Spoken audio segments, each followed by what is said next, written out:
ልብስህን አጠብክ? አዎ። ስንት ያለቀለከው? 2 ሂድና ደግማ አለቅልቀው። እንዴ ለምን? አንተ ሰውዬ ልብስ 3 ነው የሚለቀለቀው። ግን እኮ ጸድቷል።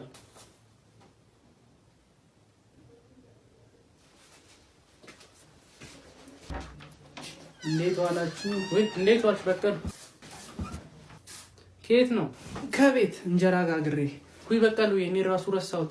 እስቲ መሶቡ ስንት እንጀራ እንዳለኝ? እሺ 4 እንጀራ ነው የቀረው። 4? አዎ በቃ ጋግራለሁ። አዎ ብትጋግር ይሻላል። መሶቡን ሸፋፈንሽው? አዎ ሸፋፈኛለሁ። ግን ክፍት ነበር መሶቡ። መሶቡ ክፍት ነበር? አዎ ክፍት ነበር። ይደርቃል።